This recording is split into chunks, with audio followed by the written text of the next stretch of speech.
Abdullah ibn Umar radiallahu ta'ala an, the famous Sahabi, the son of Umar ibn al-Khattab radiallahu ta'ala an, says in a hadith that is attributed to himself and not to Muhammad sallallahu alayhi wa sallam, he says, إِنَّمَا سَمَّاهُمُ اللَّهُ أَبْرَارًا لِأَنَّهُمْ بَرُّ الْآبَاءِ وَالْأَبْنَاءِ.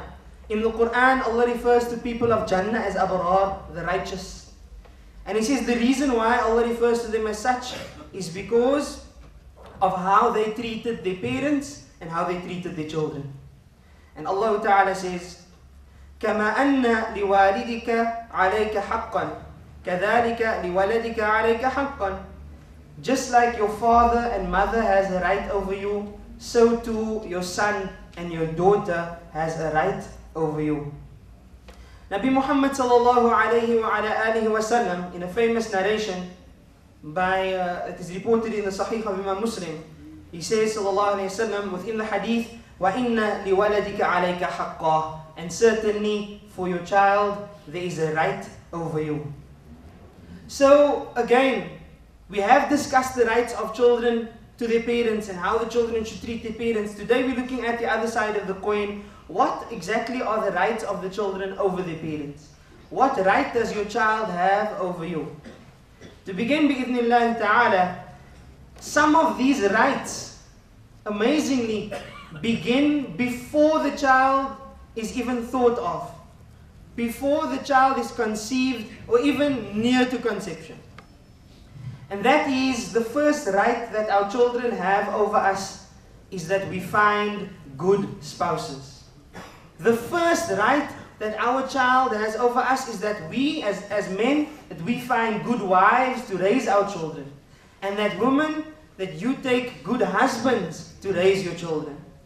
And wallahi, this might seem obvious, but in the time that we are living in, my beloved elders and brothers in Islam, isn't it so that the majority of people, and when I say people, Muslims included, they are finding their partners in marriage via the way of dating. Most of us, if not all of us, have been guilty of this in the past. For those who have committed this, may Allah Ta'ala forgive us and we move on with our lives. But for those who have yet to get married, let us understand that this is not the Islamic way. But let us look at this for example. Picture yourself in high school. You're in high school, and now, or even post-high school, for those who were a few years ago, it is now a custom that you should have a girlfriend or a boyfriend for whichever you are. So, what's your criteria at that time? Do you go around in high school or post-high school looking for a girlfriend and a boyfriend with criteria in mind? Okay, let me see which of these girls perform salah. Which of these girls will make good mothers to my child? Which of these girls can make a good pot of curry? Or do we simply go around with the customs that everybody places on ourselves to say, well, who's the best looking girl around? Who's the one that I want to show off with to my friends? Who's the one that can make me happy and I can make her happy, and khalas, that's it. And the reality is that most youngsters, when they are dating and when they are looking for social partners or partners in the social sphere, girls that they can, so to say, court or date or hang out with or be friends with, whatever they want to call it, that the only criteria that they really look for is good looks, attractive looks. And then what happens is that a few years later, after they've now courted or dated for a while, the natural consequence is that they should get married. And when they do get to that point that they're going to get married, then they don't have a choice. They don't have a say. Now it's not going to be, well, I need to now look for a good wife, a chaste woman, or a chaste man that I'm going to make as my partner in life, the son or the daughter of my child. Because it's too late. They are already in love with that person who has nothing but good looks to them, and that person, whether they have parenting skills or not, they will then be the future mother or father of your child. This is of course against logic. It doesn't make sense that you're forced into a situation because you fell in love, You didn't really have a choice in the criteria of why you wanted to get married to this person other than very materialistic reasons. So the first right that our children, our unborn children have over us is that we have chosen in this world a good spouse. The Prophet ﷺ said to us, "Ad-dunya mata'." The world is goods of enjoyment. وَخَيْرُ مَتَاعِهَا الْمَرْأَةُ الصَّالِحَةُ. The best of the enjoyment of this world is a suitable spouse. Suitable in every sense of the word. And there are many senses of the word. تُنْكَحُ الْمَرْأَةُ لِأَرْبَعٍ لِمَالِهَا وَلِحُسْنِهَا لِمَالِهَا وَلِحَسَبِهَا وَلِجَمَالِهَا وَلِدِينِهَا. Women are married for 4 reasons generally, says the Prophet ﷺ. Either you're going to get married for her wealth, she's a very rich woman and she can sustain you and your family, for example. Or because of her lineage, she comes from a very prosperous family. Or because of her beauty. Or because of a deen, or a combination of those. And the Prophet ﷺ then said to us that the one that you should get married for is for the deen. Because the beauty is going to decrease. Taba'an, ask those who are married for 10, 20, 30, 40 years. The beauty doesn't increase, but perhaps within your own eyes, but really, physically, the beauty decreases. Secondly, the wealth can go within a day. Thirdly, for the family lineage, perhaps for the time being you will be proud that you married into a particular family, but you get over it when the in-laws turn into the outlaws. And then, the deen. The quality of deen can only but increase. That if you marry a lady at a young age, she has consciousness of Allah subhanahu wa ta'ala, with the proper guidance, with the proper tarbiyah, this will increase inshaAllah, and you can be rest assured that your children will also have the same quality. The Prophet ﷺ married for these reasons, but the one that he emphasized was, get married for deen. So let the advice of this particular right that our children have over us be this, that when we get married, keep in mind that this is not just a woman that you are going to spend the rest of your life with. This is also a woman that is going to be the mother of your children. That this is also a man that is going to be the father of your children. Do not get married to a person whom you know for a fact this person has very bad qualities. In other words, for ladies especially, don't get married to somebody who you know, die man is a tikkop. Because getting married to him is not going to make him an anti-tikkop. He's still going to remain a tikkop. And for the rest of your marriage, you don't know whether he's ever going to become a non-tikkop. And you're going to become the mother of a child, and the father of your child that you have chosen is a tikkop father. What type of a life have you planned for your child in that case? The same thing with males. If you take a lady in this dunya, and you love her, and you want to get an established, prosperous family with her in this life, but the reasons for you loving her and the reasons for you taking her as a wife are simply because she's got the straightest hair you've ever seen, she wears the most beautiful clothing you've ever seen, and she's somebody that you really love to be seen with. What happens on the day when she now becomes pregnant and she starts complaining that she's too fat, and she's got the stretch marks, and she hates herself, and this is all your fault, and now you must treat her even better in this dunya, and now she demands a car, and she demands this, and she wants a bigger place to stay, and you wanted to get... What happens on that day? When now you have to pay the consequences for taking that quality that was only a materialistic one. One has to look beyond the surface. One has to see, is this really what is going to benefit me in the long run? May Allah subhanahu wa ta'ala guide us. So this is the first right that our children have over us, is to choose a pious or a good spouse for all reasons that we can possibly think of. The second right that our children have over us is now within their life. So we have conceived a child. Your wife is pregnant. Your wife is pregnant. If you're a lady, you are pregnant. Now you plan for your future, isn't it? You plan, you start buying, you start stocking up on the nappies. Nappies is dear. You start stocking up on the clothing, etc., etc. You make the crib properly, you buy the cot, you buy the pram, all of these things. You start stocking up because you know that you are looking forward to the future. And in every stage of the child's life, you look forward to the next stage and you prepare for the next stage. And when the child reaches a certain age, ready to go into grade 1, then you already have invested in the child's tertiary education. Because you understand that in the world we're living in, you need to look forward, you need to plan ahead. You already have an idea of what you're leaving behind if you should die, what's going to remain behind for the child. You've already had an interview at Old Mutual. They already spoke to you about all these different policies that you can get and what you should do and what you shouldn't do and how you should plan your money. Why? Because all of you have realized that the future for your child is important. But there are certain things that one needs to see to right from the very beginning. Some of the things are so simple, but Allah subhanahu wa ta'ala grant us the wisdom. For example, Anas ibn Malik radiallahu ta'ala says that the Prophet sallallahu alayhi wa sallam was the fortunate one to have had a child one night. His child was born.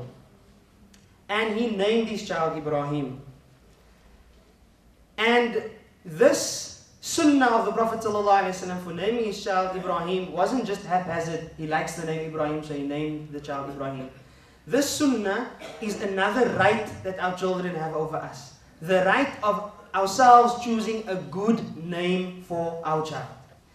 It is of utmost importance that we choose a good name for our child. The Prophet ﷺ told us that the best name, Inna ahabba asma'ikum ilallahi Abdullah wa Abdurrahman. The most beautiful names and the most beloved names to Allah are the names Abdullah, the slave of Allah, and Abdurrahman, the slave of Ar-Rahman. This is a right that our children have over us. And the other criteria that we can also use besides Abd and one of the sifat of Allah, Abdullah, Abdul Latif, Abdul Rahman, Abdul Rahim, etc. All of the names of Allah subhanahu wa ta'ala. Another criteria that we can use is to name our children according to the names of the Anbiya and according to their family. So Aisha radiallahu anha has a beautiful name. She's the wife of Muhammad sallallahu alaihi wasallam. Fatima, Khadija. These are all names that our mothers and our aunts and our grannies, they all had these names. And today, there's been somewhat of a name evolution that has taken place. Today, the two criteria for choosing a name is number one, uniqueness. It must be a name that nobody else has. And number two, the sound. It must sound beautiful because it must have a nice appeal. These are the two criteria that we have in our day and age. And unfortunately, many people have suffered consequences because of these criteria. For example, a lady once phones Mufti Menk and she asks him, Mufti, what's the meaning of Maduna? Now, Ma in Arabic just means that which in certain contexts, and Duna means less than, that which is less than. She wanted to name a child Maduna, and he was trying to figure out what's this Maduna. He found out that what she actually wanted to name a child was Madonna. And this is a reality. This is a reality. And this can take place in several forms. Now, what we should really watch out for is number one, the criteria that we use to choose a name. Let it not be simply because we want to be different and it needs to sound nice. Let it be because it has a beautiful meaning and it is a beloved name to Allah subhanahu wa ta'ala. And my third piece of advice with regards to this is, do not use secondary and tertiary sources. Don't use the internet to find names. People have unfortunately suffered because of this. Not their fault, but they still had to suffer the consequences and find out later that in fact, for example, if you wanted to name the person Qalb, for interest sake, you wanted to call the person Qalb, but then the internet spelled it with a K and you call the person Kalb. So instead of calling the person heart, you call them dog. This is a serious thing. This is very serious. So these things happen constantly. So let us take refuge by asking those who know when we don't know, by seeking the advice of scholars. So the name that we give our children is one of the rights that they have over us. Number three, it is sunnah to shave the child's hair on the 7th day after he was born, or after she was born, and to weigh that hair and to give the equal amount of its weight in charity, but in silver. This is the sunnah of Nabi Muhammad sallallahu alaihi wasallam. What we do is a representation of the sunnah by clipping a few hairs. But the actual full sunnah is to shave the hair, to weigh that hair, and of course you'll need a very special scale for that, like a jeweler's scale or something, to weigh that hair and give that amount in the value of silver in sadaqah. This is a sunnah of Nabi Muhammad sallallahu alaihi wasallam, and established an authentic sunnah at that. Then it is also sunnah to give the aqiqah, which is the sacrifice of an animal, for a child on the 7th day after they were born. And of course, if it is not done on the 7th day, then any day after that. 2 sheep for a male and 1 sheep for a girl. And this is a sunnah of Nabi Muhammad sallallahu alaihi wasallam, based on how your pocket can afford. The Prophet ﷺ slaughtered 1 sheep for Hassan and Hussein. Why? Because at the time he could not afford it, but still the sunnah was that he instructed to slaughter 2 sheep for a male and 1 for a female.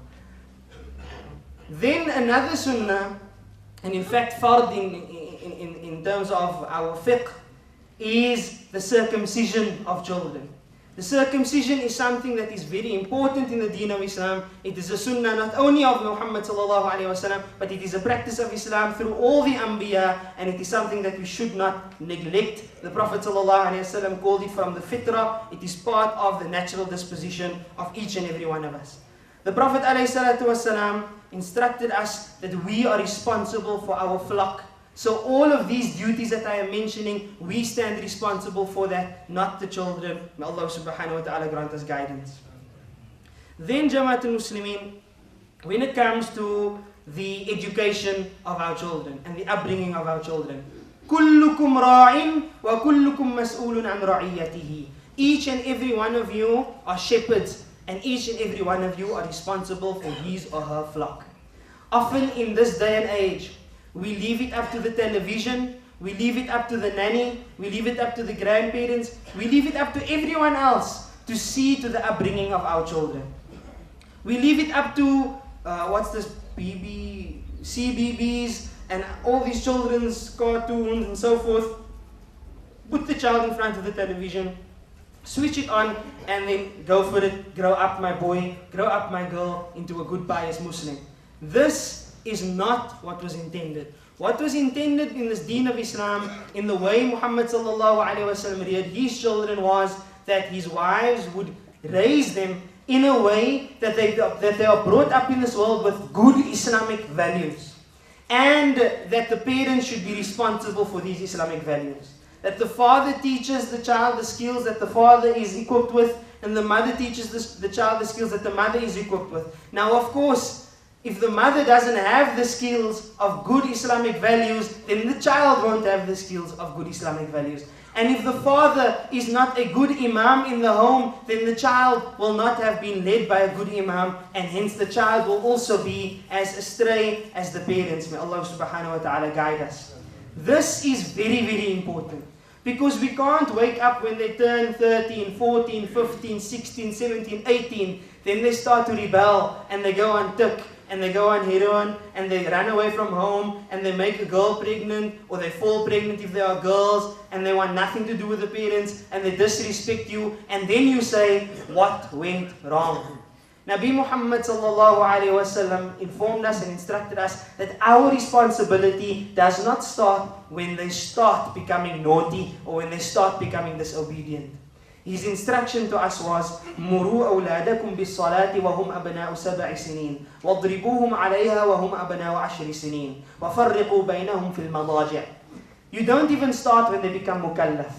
The Prophet ﷺ said, instruct your children with salah when they are already 7 years old. Instruct them, muruhum. In other words, command them, from the word amr. Give them the command of salah from the age of 7 years old. Now we need to think about this for a second. Salah is just the example used here. But isn't salah the primary form of ibadah in Islam? Of course. Salah is the primary form of ibadah in Islam. Which means that if you command them with salah, then all of the other Islamic forms of ibadah also comes into play. This means that the Prophet ﷺ said, start training your children with all of Islam's duties at the age of 7 already. However, he made it clear that you shouldn't be strict at that age. They are only 7 years old. They'll make mistakes. They won't listen. They'll run away. They'll pull off their hijab. They'll run away from salah. They'll move around. Don't be strict at that age because it is just training. It's only training. The Prophet ﷺ said, the stricter form of training begins, وَاضْرِبُوهُمْ عَلَيْهَا وَهُمْ أَبْنَاءُ عَشْرِ سِنِينَ. Lightly strike them when they are 10 years of age. Lightly strike them when they are 10 years of age. Don't hit them unconscious or hit them to the hospital. Wallahi al-Azim, this was not the sunnah of Muhammad sallallahu alaihi wasallam. In fact, he never hit any individual, not a child, not a woman, not a slave, except in jihad when he was fighting. But other than that, he never lifted his hands for an individual. But what the Prophet sallallahu alaihi wasallam is teaching us here is that you have the right of disciplinary action at the age of 10 years old, but the type of disciplinary action is a light disciplinary action just to admonish the child, not to make the child fear you. Because we tend to do this when it comes to the deen, we want them to fear the deen. We say, are you naughty? Ek gaan vir jou khalifa sê. Ek gaan vir jou khalifa sê. Ek gaan vir jou slap. As jy stout, ek gaan jou na die gifskool. Right? We're going to send you to the gif school. As jy stout, ons gaan jou hier Tina en double room toe. You with me? So we make deen a form of threat for our children. And we make it a form of punishment. How are they ever going to love the deen? How are they ever going to be inclined towards the deen? As jy alweer stout, gaan maak salah? No. Salah must be beloved to them. So the Prophet ﷺ said training starts from 7, it becomes a bit strict at the age of 10. That way, when they now become mukallaf, you don't spring it all on them. Right, for your whole life, you haven't been making salah at all, go make fajr tomorrow morning. Stand up on time for fajr tomorrow morning. Oh, you haven't been looking like a Muslimah at all. For your entire life, you've been leaving our home looking like Britney Spears. But today you wear a hijab because you're 15 years old. How's that going to work? We can't wake up all of a sudden. The training has to start from a young age. May Allah subhanahu wa ta'ala grant us the understanding. When it comes to the deen, the Prophet ﷺ taught us to take it step by step. Make sure from a young age they understand who Allah is, that they should only worship one Allah subhanahu wa ta'ala and not ascribe partners with Him. But then you move on. Now they must perform salah. You teach them about fasting in the month of Ramadan. When we were young, didn't we have this thing? When you were a certain age, they'll pass such a half dag, and then the following year you fast one day or half day next day and so forth, until eventually, and even we used to get money. I don't know about you, but I used to get money.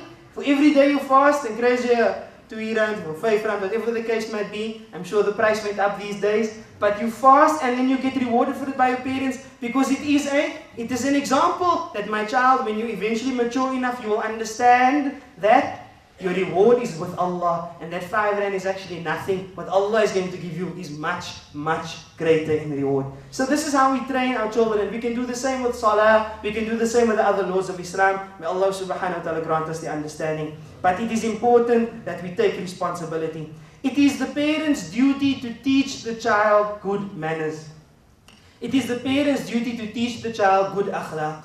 The Prophet ﷺ said to us, لَيْسَ مِنَّا مَنْ لَمْ يُوَقِّرْ صَغِيرَنَا لَمْ يُوَقِّرْ كَبِيرَنَا وَلَمْ يَرْحَمْ صَغِيرَنَا أو كما قال عليه الصلاة والسلام.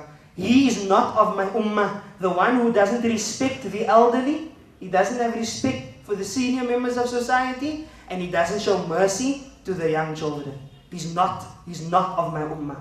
Look at the mercy the Prophet ﷺ showed and taught his children with.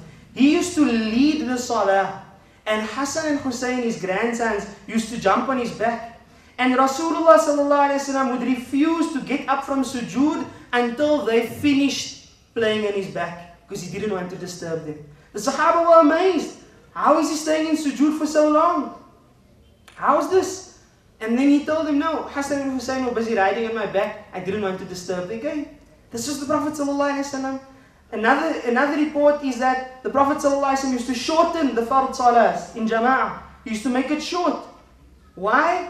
Because he would hear the babies crying at the back of the masjid because the women are standing with their children. And out of consideration for the children in the masjid, which he encouraged, he sallallahu alayhi wasallam would shorten his fard salah. Look at the mercy that the Prophet ﷺ showed.